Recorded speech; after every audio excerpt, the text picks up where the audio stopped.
Hello everyone and welcome to Felix's Space Time. Today's video I have an interview with Melissa Thorpe, the head of Spaceport Cornwall. If you enjoyed this video, don't forget to like and subscribe. Enjoy. Thank you so much for coming on here for an interview today. For those who might not know you, could you tell everyone a bit about yourself? Absolutely.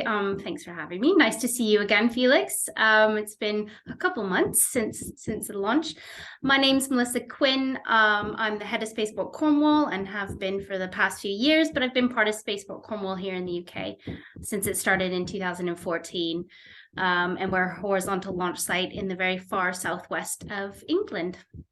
Amazing. Has there been an increase in interest in Spaceport Cornwall since the first launch in January?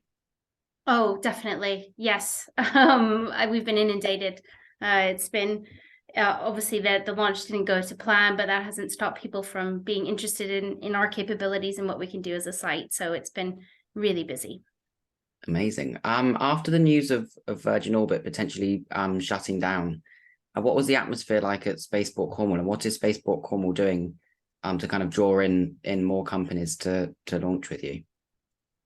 Well, right from the beginning, it was always our plan to be a multi-user site and not just have launch as the main activity. It's kind of more the cherry on top of the wider space activities that we have on site. So for us, it's always just been part of the story. And obviously, it's sad what happened with Virgin Orbit and all our friends and colleagues that work for Virgin Orbit. You know, it's been a tough few months, and we've really felt for them. And we will obviously wait and see what comes out of the Chapter 11 process in the coming weeks as well. And we obviously really hope that the technology survives and is used because it's so unique and it's so special in what it can do for us in the future here on Earth. So we'll wait and see what happens there. But in the meantime, yes, we have lots of other businesses. We've just opened a brand new facility a couple of weeks ago, and we have 10 space businesses moving in, and they do lots of different things from satellite manufacturing and design to the data side of it, to communications, as well as universities looking at environmental intelligence in space. So we're working with a few other more supply chain type companies, but we're also working with other launch companies as well. And for us, this is just the start. We're just at the beginning of our story here at Spaceport Cornwall, and we know that if we get the foundation right, then we'll have lots of other companies in the future as the technologies advance over the next decade and beyond. Amazing. You said about other launch companies. Can you tell me a bit about those? So it's no secret we've had an MOU and a relationship with Sierra Space for a number of years, and we're really trying to now really get going on that because things are so exciting for them, and with all the orbital reef and everything that they've been working on over the past few years. And we check in with them every year in the US. We go over and see them in Denver, and you know, it's amazing how much they've grown. And so for us, it's about being a future landing site. And some people think, oh, that's not that as exciting as the launch. But for us, actually, it's going to be really, really beneficial to the UK and to Cornwall because of what they're doing, what the mission is, what they're coming back with, how those payloads are processed, and what it means to the advancements of scientific research and academic research as well. So we're really keen to get involved on the mission side of Sierra Space and Dream Chaser in the future and really develop that relationship further. Wonderful. You mentioned before about a new facility you opened a couple of weeks ago. Can you tell me a bit more about that and how it will help expand Spaceport Cornwall? Yeah, so we have what's called the Center for Space Technologies, and it's basically two buildings. The first one was the satellite integration facility, which we completed ahead of the first launch, and that's where Launcher 1 was in one end and the payloads came in the other, and the clean room was where the integration happened in the fairing of the rocket. So that facility is still there. And then the second one, which we just opened, is our operations facility, and that's more a kind of multi-user facility. It has a smaller clean room in it. It has some labs in it. It has hot desking and collaboration workspace and office space in it, as well as it will have a data center there as well. So it's kind of to support the wider ecosystem of space activity on the site. And I think we're almost full, and they haven't even started moving in yet. So it's been a big hit to say the least. Amazing. What companies are going to move in? So we've announced a few, and we'll be announcing more as they actually do move in. So we have Exobotics, we have Explio Space, we have Avanti Communications, who are expanding. They were looking at they're in Cornwall at Goonhilly already, and they were actually looking to expand into London, but we convinced them that Cornwall's the place to be and to stay here and grow into Cornwall. So that's huge. We have Halo PR, who did our PR for the launch, but they've just had so many amazing space contracts come their way since then, and they're growing, and they're just incredible at telling the communicating space to new audiences. So that's really great that we'll have them on site as well. So that just gives you a flavor of kind of all the different businesses that we will be working with. Amazing. Kind of apart from Sierra Space, have you got any other companies, like launcher companies, kind of who have an interest in Spaceport Cornwall at the moment? Yeah, we're working with a couple others. We haven't announced them yet. We're hoping that one of them will start talking about more publicly in the coming months over the summer. And then we have a couple other ones that we've been, again, talking to in the past. And yeah, we're really just excited still about horizontal launch in the future, because we think there is such a unique place for it in the market.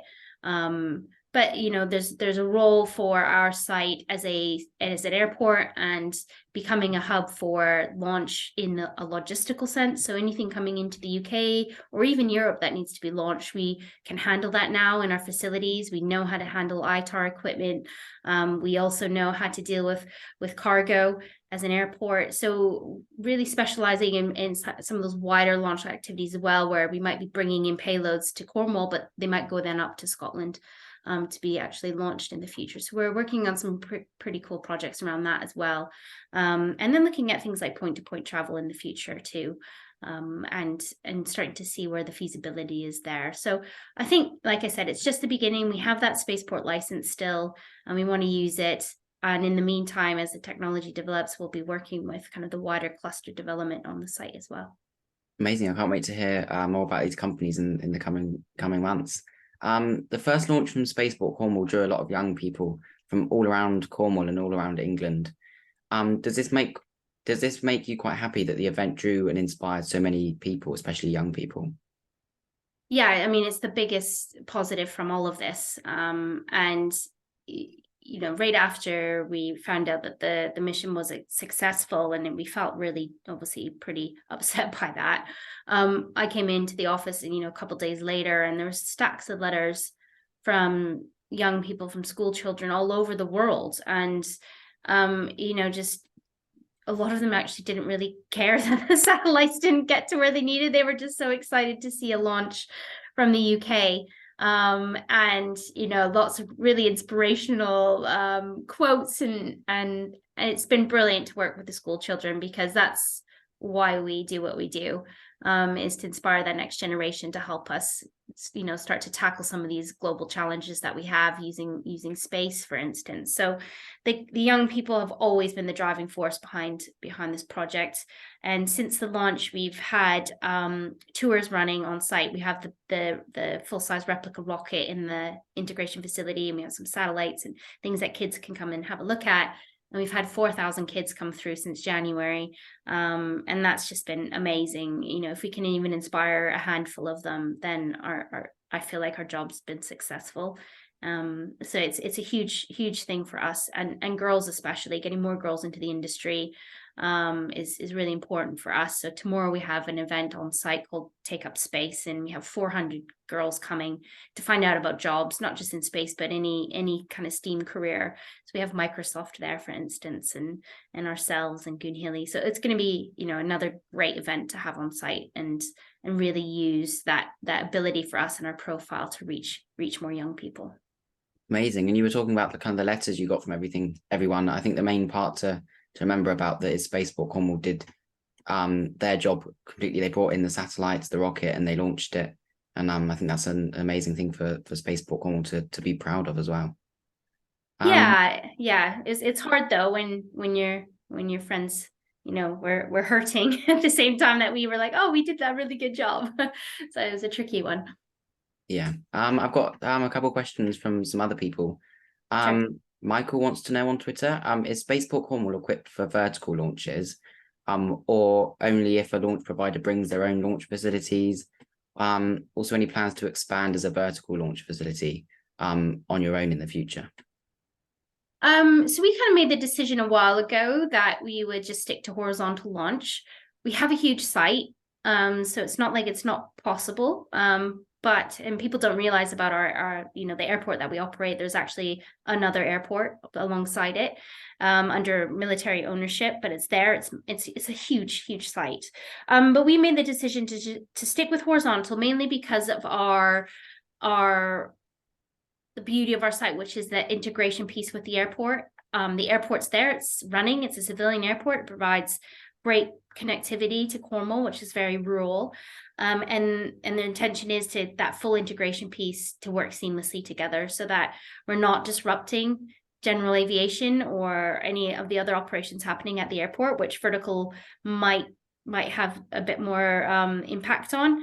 And so that is just mainly because we were able to create a spaceport and the horizontal launch because we have the runway was already there. We didn't have to spend a lot of money. So we actually delivered a spaceport and all the things we just talked about for just under £20 million. And I think building a vertical launch pad would add to that. And then the business model might not quite stack up for us down here in Cornwall at the moment. But that being said, who knows where the future's going? And I've seen some pretty amazing new thoughts on how to launch in the future, even using offshore kind of oil rig type setups as well. Amazing. Has kind of Spaceport Cornwall thought of buying like other land in places around Cornwall to then launch off of? We haven't really come to that yet because, like I said, we have quite a bit around us at the moment. So I think we'll see how the next few years go. We've always wanted to kind of grow and develop organically with Spaceport Cornwall and not kind of get ahead of ourselves or especially ahead of the market. So for us, I think we'll wait and see where the cadence and the demand comes from. And then maybe that's an opportunity. But the council own the land and I think they're pretty happy with the size that they have at the moment.